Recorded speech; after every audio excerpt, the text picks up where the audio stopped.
დავბრუნდით კლუბ პირდაპირ ეთერში. Მაგალითად, ამ წელს ვისაუბრეთ ძალიან მნიშვნელოვანი პროექტის შესახებ. ჩვენ შეგვიძლია ზეთია ამ პროექტის სახელწოდება და ძალიან სასიამოვნო სიახლეა, რომ სპორტისა და ახალგაზრდობის საქმეთა სამინისტრო გვერდში უდგას და ერთგვარი მხარდამჭერია ამ პროექტის. რას გულისხმობს ეს პროექტი 203 საჯარო სკოლაში, წვენადაქვეითებული ბავშვებისთვის ქართული ცეკვის წრე შეიქმნა. ჩვენი ჟურნალისტი რუსკა ჭუმბურიძე სტუმრამ გაკვეთილს, ასე ვთქვათ. მოდით ახლა ერთად ნახოთ სიუჟეტი და სიუჟეტის დასრულების შემდეგ უკვე სტუმრები შემოგვიერთდებიან და უფრო ვრცლად ვისაუბრებთ ამ ძალიან სასიამოვნო თემაზე. ახალგაზრდულმა ორგანიზაციამ ახალგაზრდები ხელოვნებისთვის პროექტი ჩვენ შეგვიძლია შეიმუშავა, რომელშიც ყრუდას მენადაქვეითებული ბავშვები ქართულ ცეკვას ეუფლებიან. ეს ბავშვები თბილისის შშმპ 203 საჯარო სკოლის მოსწავლეები არიან და უკვე 2 თვეაც ამ პროექტში არიან ჩართულები. ამ ხნის განმავლობაში მათ რამდენიმე ცეკვის შესწავლა მოახერხეს და მონაწილეობა მიიღეს სხვადასხვა კონცერტში. მაქსიმალურად შევეცადეთ, რომ ჩაგვერთო პროექტში რაც შეიძლება მეტი ბავშვი, მეტი რაოდენობის ბავშვი. მათ ამ პროექტის ფარგლებში მათ შეძლეს და გამოვიდნენ ფილარმონიაში იცეკვეს ერთი კონცერტი, ასევე გამოვიდნენ თავიანთი მენადაქვეითებული ბავშვთა კონცერტზე მუშტაერის ბაღში, ასევე გეგმავთ ბევრ სხვადასხვა ღონისძიებებს. ჩვენ ყველანაირად ვცდილობთ, რომ ეს ბავშვებს გაუხალისოთ ცხოვრება, მოუხსნათ კომპლექსები, თავიანთი კომპლექსებით და ჩვეულებრივ ადამიანებთან ურთიერთობის. პროექტი ჩვენ შეგვიძლია 3 ახალგაზრდამ შეიმუშავა, რომელთაგან 2 ქორეოგრაფია. ისინი ბავშვებს ცეკვას ჟესტური ენითა და ხმამაღალი მუსიკით ასწავლიან.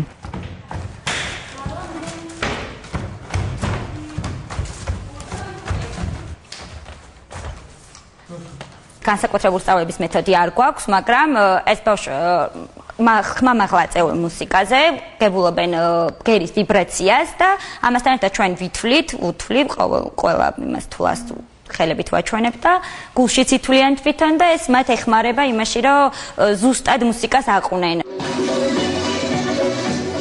მათ ორგანიზაციას სპორტისა და ახალგაზრდობის საქმეთა სამინისტროსთან არსებული ბავშვთა და ახალგაზრდობის ფონდი აფინანსებს. ჩვენ შეგვიძლია მომავალში ანსამბლის შექმნას და კონცერტების გამართვას გეგმავს, როგორც საქართველოში, ასევე საზღვარგარეთ. დაუბრუნდით ისე პირდაპირ ეთერში სტუმრები შემოგვიერთდნენ ირაკლი ქადეიშვილი პროექტის ხელმძღვანელი და ირაკლი ჟორჟოლიანი სპორტისა და ახალგაზრდობის საქმეთა სამინისტროს სიპის ბავშვთა და ახალგაზრდობის განვითარების ფონდის დირექტორი. მადლობა სტუდიაში მობრძანებისათვის. საიდან გაჩნდა ზოგადად ამ პროექტის შექმნის იდეა? მე მინდა სანამ საუბარს დავიწყებ ვთქვათ, რომ ჩვენ თანამშრომლობთ სპორტისა და ახალგაზრდობის სამინისტროსთან და თითოეული თქვენი ღონისძიება ბუნებრივია საინტერესოა ჩვენი გადაცემისთვის და ჩვენი გადაცემის კარი ყოველთვის ღია. სეზონის დასრულებამდე ყოველთვის გავაშუქოთ ხოლმე და შემდეგ სეზონზეც ბუნებრივია. ძალიან აქტიურები ხართ. მართლა ძალიან ერთ-ერთი ყველაზე აქტიური სამინისტრო, იმიტომ რომ ყოველ კვირას რაღაცა ხდება ჩვენ გადაცემა. ხო, სულ სტუმრად არიან. კარგი, ახლა სპორტი დარჩი ახალგაზრდა. ჩვენი ერი სლოგანია. ახლა თემა რომ მკითხვა რომელიც გეთინ დასვა. კი ბატონო, პირველ რიგში მოგესალმები, დიდი მადლობა მოწვევისთვის. იდეას რაც შეეხება ზოგადად სანამ უშუალოდ იდეაზე ვისაუბროთ და ჩვენ როგორც აღნიშნე წარმოვადგენთ ბავშვთა და ახალგაზრდობის განვითარების ფონდს, ერთადერთი სახელმწიფო ორგანიზაცია საქართველოში, რომელიც გასცემს გრანტებს ახალგაზრდა არასამთავრობო ორგანიზაციებზე და შესაბამისად არის აქ უწყება დაწესებულება აღნიშნული სამინისტროს. შესაბამისად ჩვენ ვეძებთ პროგრესულ იდეებს საგრანტო კონკურსის ფარგლებში და არასამთავრობო ორგანიზაციები, ესე ვთქვათ, წარმოადგენენ თავიანთ საპროექტო წინადადებს. შემდგომში სპორტისა და ახალგაზრდობის სამინისტროს სათათბირო განიხილავს ამ პროექტებს, რომელსაც უშუალოდ ხელმძღვანელობს მინისტრი და ხმათა უმრავლესობით წყდება ამა თუ იმ პროექტის დაფინანსება არ დაფინანსების საკითხი და წლევანდელ წელს უკვე მეორე საგრანტო კონკურსი გამოცხადდა, ალბათ დაფინანსდება 30 პროექტზე მეტი, ხოლო წინა წელს დაფინანსდა 60 პროექტი და დასაქმდა 700-ზე მეტი ახალგაზრდა. ჩვენი მთავარი სწორება ერთის მხრივ ხელის შევუწყოთ ახალგაზრდების დასაქმებას, ხოლო მეორეს მხრივ მოვახდინოთ იმ პროგრესული იდეების იდენტიფიცირება, რაც ზოგადად ჩვენი საზოგადოების განვითარების უმთავრეს წინაპირობას უნდა წარმოადგენდეს. მეორე პირველი საგრანტო კონკურსის ფარგლებში უკაცრავად იყო ესეთი საინტერესო ინიციატივა შემოსული, რომელიც ითვალისწინებდა ზრუნვაობა მოკლებული ახალგაზრდების, კერძოდ მენადაქვეითებული ახალგაზრდების რესოციალიზაციას საზოგადოებაში და ეს ითვალისწინებდა მათთვის, ესე ვთქვათ, კოსტიუმების შეკერვას და ამის შემდგომ ცეკვას ან ისინი რაღაც აქტივობებში მიიღებენ ხო მონაწილეობას ბუნებრივია. უშუალოდ პროექტის ხელმძღვანელი არის ირაკლი, რომელმაც საკმაოდ საინტერესო იდეა შემოგთავაზა და ჩვენ ერთმანეთ ხარი დაუჭირეთ ამ პროექტს. ალბათ ირაკლი უფრო დეტალურად ისაუბრებს პროექტში თუ რა შინაარსობრივი მხარეები არის, თუმცა თუ არ ვცდები 40-ზე მეტი სმენდაქვეითებული ახალგაზრდაა ჩართული და ვფიქრობთ, რომ მსგავსი ადამიანების ადაპტაცია აუცილებელია და მომავალში ჩვენ ხელს შევწყობთ. კარგი, მოდი უფრო განვართოთ ხო ამ პროექტის არსი ალბათ. ანუ ზოგადად პირველი საიდანაც ეს იდეა წამოვიდა იყო ესეთი ბატონ ნუგზარ კანდელაკი არის სპორტის და ახალგაზრდობის სამინისტროში მუშაობს. ჩვენ გქონდა უпростоრად ბატონ ნუგზარს გქონდა ადრე პროექტი, ასე ვთქვათ, შეზღუდული შესაძლებლობის მქონე პირების, ასე ვთქვათ, ადაპტაცია, ინტეგრაცია არის ყველაფერი აბსოლუტურად, რომ საზოგადოებაში მაქსიმალურად მომხდარიყო მათი, ასე ვთქვათ, გამოსვლა და არ ყოფილიყვნენ ჩაკეტილები. ჩვენს თანამშრომლობიდან გამომდინარე, გაგვიჩნდა იდეა, ჩვენი არასამთავრობო ზოგადად მუშაობს ზუსტად ხელოვნების განვითარებაზე. აქედან გამომდინარე, ჩვენც ვიფიქრეთ, რომ სმენდაქვეითებული ბავშვები გვინდოდა, რომ ესწავლათ ცეკვა, რაც შეიძლება მაქსიმალურად გამოეჩინათ თავიანთი თავი. არსებობს სხვადასხვა შესაძლებლობები, ასე ვთქვათ, მაგრამ აი როგორც ასე ვთქვათ, ფართო მასშტაბით, რომ აი ესე ეცეკვათ, ეს არ ყოფილა. როგორც ისე თავდაპირველად დაინტერესებული ძალიან ცოტა მათგანი იყო, ეგონათ რომ ვერ შეძლებდნენ. როგორ მოხდა მათი ჩართვა, მათი დარწმუნება იმაში, რომ ისინი ნამდვილად შეძლებდნენ? პირველ რიგში, აი ძალიან კარგი კითხვა, პირველ რიგში, ანუ ბავშვები მოკლედ ადრე დადიოდნენ ცეკვაზე, ერთ-ერთი პედაგოგი არის ხანში შესულია და ასე ვთქვათ, ის ასწავლიდა თვითონ ამ სკოლაში 203 საჯარო სკოლა არის და რაღაცა ბავშვებს უნდოდათ, რომ უფრო მეტი мотиваცია, ანუ მარტო ერთი და იგივე რაღაც არ უნდოდათ, რომ ყოფილიყო რაღაცა უკმაყოფილოს ვერ ვიტყვი იმ ხრივ, რომ აი უფრო საინტერესო უნდოდათ, ასე ვთქვათ, რომ გამختارიყო და აქედან გამომდინარე ეს პროექტი იმდენად საინტერესო გახდა, რა თქმა უნდა, სპორტის და ახალგაზრდობის ბავშვთა და ახალგაზრდობის ფონდიდან გამომდინარე, რომ მაქსიმალურად ხელი რომ შეგვიწყოს, აი გამოვაჩინეთ, ფილარმონიაში ვიცეკვეთ, აი ყველაფერი გავაკეთეთ იმისთვის, რომ ხალხს გაეცნო. ანუ ეს იყო მათი, ასე ვთქვათ, мотиваციაც, რომ რაც შეიძლება მეტი, ასე ვთქვათ, მეტ ხალხს გაეცნო და გაეგოთ რა შეუძლიათ. ძალიან კარგი ბავშვები არიან ზოგადად, აი ძალიან ნიჭიერები არიან, სხვა შორის არ არიან ისეთი მონდომებულები, რაც ყველაზე მთავარია. და იზრდება რიცხვი მსურველ თავისაც სურს, რომ ამ წრეში ჩაეწეროს ეს. იზრდება რა თქმა უნდა, მაგრამ შეზღუდული ისიც როგორ არის, რომ აი ვთქვათ, ეხლა სულ პირველად ჩვენ არ დავიწყეთ, იმიტომ რომ ეს პროექტი არის 4 თვიანი. ანუ შესაბამისად 4 თვეში ფიზიკურად არ შეგვეძლო, რომ ვთქვათ, გვესწავლებინა ცეკვა სულ თავიდან, ხო? ანუ იქ ისეთი ბავშვები შეირჩნენ, რომლებსაც გარკვეული რაღაცა გავლილი ქონდა, მონაცემებიც ქონდა და გავლილი ქონდა, ვთქვათ, აქედან გამომდინარე, შეირჩა ეს ბავშვები და დიდი ბოდიში ახსენეთ, რომ ეს სწავლება შეიძლება ასე თქვას არის 4 თვიანი. შემდეგ რა ხდება? 4 თვიანი კურსია და დასრულდება, აღარ გაგრძელდება? აი, ზუსტად ეს არის.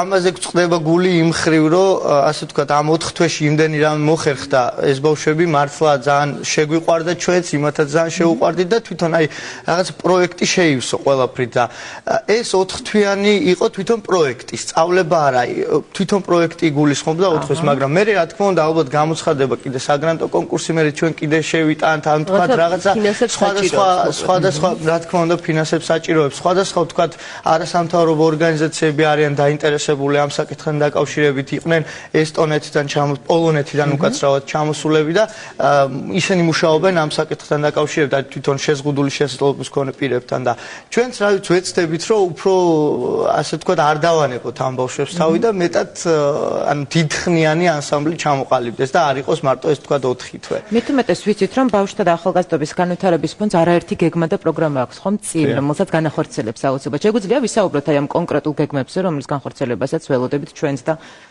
კი ბატონო, პირველ რიგში ფონდი არსებობს 2000 წლიდან, თუმცა 2012 წლამდე ძალიან ცოტა ადამიანმა იცოდა მისი არსებობის შესახებ. მას შემდგომ რაც შეიცვალა ფონდში ადმინისტრაცია და ხელმძღვანელობა, განისაზღვრა მთლიანად ახალი სტრატეგია და საუნივერსიტეტო და რეგიონალური კამპანიის ფარგლებში მაქსიმალურად ვცდილობდით, რომ მომხდარიყო ფონდის პოპულარიზაცია. ვიყავით აბსოლუტურად ყველა მუნიციპალიტეტში და შედეგი იყო ის, რომ უშგულიდან, მესტიიდან, თიანეთიდან ყაზბეგიდან, მაღალმთიანი აჭარიდან შემოვიდა საპროექტო წინადადებები, რაც ჩვენი პრიორიტეტი არის და შესაბამისად პრიორიტეტულ სფეროებზე რო ვისაუბროთ. კი ბატონო, ანუ სულ რამდენიმე პრიორიტეტია, რომელიც ძირითადად ორიენტირებულია მაღალმთიან რეგიონებზე, ზოგადად რეგიონებზე, ვინაიდან გაცილებით საჭიროებენ ადგილობრივი ახალგაზრდები მხარდაჭერას და არის რამდენიმე მიმართულება, კერძოდ კულტურულ-საგანმანათლებლო და აკადემიური მხარდაჭერის პროგრამა, გარემოს დაცვა და ეკოლოგია, სპორტული აქტივობები და ამის ფარგლებში ჩატარდა არაერთი მასობრივი საფეხბურთო ფესტივალი და მასობრივი ფეხბურთის განვითარებისთვის ძალიან მნიშვნელოვანია მსგავსი ინიციატივები. გვაქვს საერთაშორისო ურთიერთობების პროგრამა და აღმოსავლეთ პარტნიორობის ფარგლებში დაფინანსდა რამდენიმე ინიციატივა, მათ შორის გამოყოფდით აღმოსავლეთ ევროპის საზაფხულო სკოლას და ასე შემდგომ. ჩვენი ინიციატივა იყო პირველად სახელმწიფო დონეზე, რომ პრიორიტეტების ჩაგვესვა სოციალური მეწარმეობა, რომელიც არის ჰარვარდის უნივერსიტეტის ინიციატივა და ითვალისწინებს არასამთავრობო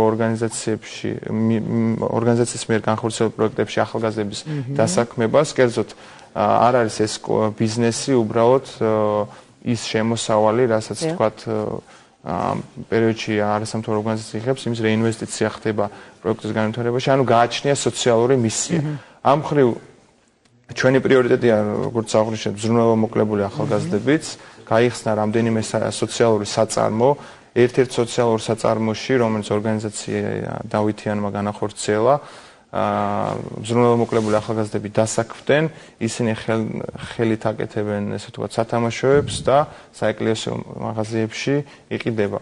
ალბათ, რა ვიცი, თუ გამომჩა რაიმე პრიორიტეტი ჩვენ საიტზე ყველაფერი დეტალურად არის მითითებული, fondi.go.g, სხვათა შორის ბლოგზე იყო აქამდე და ეხლა შევქმნით თანამედროვე საიტი, ელექტრონული აპლიკაცია არის გაკეთებული და ნებისმიერ ორგანიზაციას შეუძლიათ ძალიან მარტივად შეავსოს და გამოაგზავნოს თავისი იდეა. საერთაშორისო ურთიერთობების მიმართულებით ჩვენ გვაქვს მემორანდუმი ამერიკის მშვიდობის კორპუსთან, რომელიც არის ამერიკის მთავრობის ფედერალური სააგენტო და მოხალისე ყავს ორგანიზაციაში, ასევე გავიარეთ ევროპის მოხალისეური სამსახურის აკრედიტაცია და შეგვიძლია გავგზავნოთ ახალგაზრდები ევროპაში და პირიქით. ამჟამად გავაფორმეთ მემორანდუმი ბაქოსში არსებულ ახალგაზრდებს აკეთებს ახლა ისმენ და ეს ჩამონათვალი არ სრულდება და რა ჩვენი ჟურნალის მეშვეობით სხვათა შორის ახლა არ წამომიღია, თუმცა საიტზე შეგეძლოთ ნახოთ. და ასევე სხვათა შორის გასულ წელს და წელსაც იყო ერთ-ერთი რეიტინგული სახელმწიფო ახალგაზრდა ორგანიზაცია. გვინდა რომ რაღაცა ბრენდი შევქმნათ საქართველოში, რომელიც ხვალე ხო სიტყვაზე შეიძლება ეხლანდელი ხელმძღვანელობა არ იყოს, მაგრამ დარჩეს საზოგადოებას რაღაცა, რაც მე ახალგაზრდებს დააფინანსებს, რაც სიტყვაზე ირაკლის მაგალითზე რაც მოხდა, იმიტომ რომ არ უნდა იყოს ეს ჩაკეტილი სივრცე და ჩვენ მაქსიმალურად მოტივირებული ვართ. რაც შეეხება ბაქოს პრეზიდენტ არსებული ფონდი ვახსენეთ, პირველი პრეცედენტია, როცა სახელმწიფო დონეზე ახალგაზრდული ორგანიზაციები აფორმებენ მემორანდუმს და ერთობლივად ვაპირებთ საერთო ინიციატივების განხორციელებას და საერთო პროექტები იგულისხმება ამაში. რა თქმა უნდა და ძალიან ბევრი საინტერესო რამ ისეთი თქმაც შეიძლება დღეს ვერ მოესწროს, მაგრამ მაქსიმალურად ნებისმიერი ახალგაზრდების ღია არის ჩვენი სამინისტრო და შეუძლია მოგზავნდნენ კონსულტაციის დღეებში მიიღონ მონაწილეობა და აბსოლუტურად ყველა იქნება მხარდაჭერა, თუ რა თქმა უნდა, იქნება მდგრადი და გრძელვადიან პერსპექტივაზე ორიენტირებული საპროექტო წინადადებები. თქვენი პროექტი გრძელვადიან პერსპექტივაზე არის გათვლილი?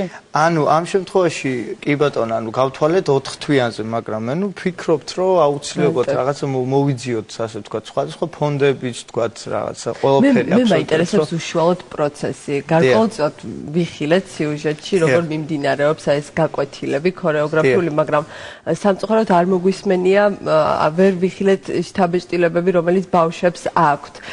თქვენ ალბათ გაქვთ გარკვეული კომუნიკაცია მათთან და იცით ზოგადად რა შთაბეჭდილებებში არიან, მოწონთ, არ მოწონთ, რამდენად არიან რთულია მათთვის ამ ყველაფრის სწავლა. პირველ რიგში მე მინდა აღვნიშნო, რომ ასე ვთქვათ, ჩვენი პროექტის ერთ-ერთი ორგანიზატორი მარიამ ურუშაძე და ირაკლი თაბუკაშვილი, რომელიც არის ქორეოგრაფი, მოკლედ აი ისეთ შრომას დებენ ამ ბავშვებში, რომ მე არ ვიცი, მართლა რაღაც ფანტასტიკურს.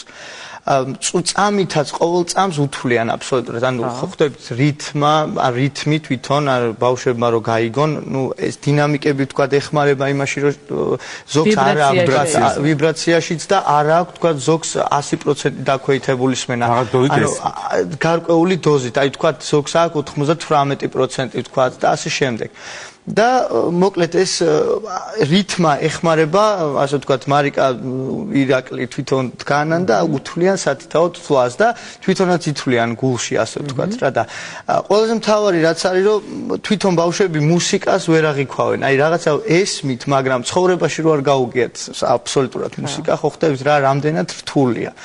ანუ თვითონ პროცესს რაც შეეხება, არის ძალიან საინტერესოც, ძალიან სახალისოც, იმიტომ რომ ბავშვებს ეხლა ვიღაცებს ვთქვათ ერთმანეთში ბავშვებს რო შეეშლებათ ის მეორე უსწორებს და ანუ ასე შემდეგ რაღაცა სახალისოა და რაღაც ბედნიერებით არიან თვითონ ბავშვებიც რა. ქრონომეტრაჟი რამდენ ხანს გრძელდება ერთი გაკვეთილი? ანუ ალბათ უფრო მეტი დატვირთვა არის. გაჩნია, იცით, ანუ კონცერტის წინა თქვათ, როცა კონცერტია უკვე გენერალური ფილარმონიაში და რაც ყველა მთავარი სტუდენტურ დღეების დახურვაზე, მოკლედ იყო ძალიან ასე ვთქვათ შოკის მონგრელი ხალხისთვის, იმიტომ რომ აი აბსოლუტურად ემოციური ძალიან ბევრი ტიროდა, მაგრამ აი როგორი რაღაცა იცით, რომ აი პირველად გამოვიდნენ ეს ბავშვები სცენაზე და ჩვენც ნერვიულობდით, რომ არ გვეგონა რომ ესე კარგად იცეკვებდნენ. იმდენად კარგად იცეკვეს და აი ხალხი უკვე მართლა ყველა გვეკითხებოდა, მე ბატონი ლევანიც იყო ყიფიანიც, მინისტრის მოადგილეებიც, ნუ ირაკლიც, თალკე ყველა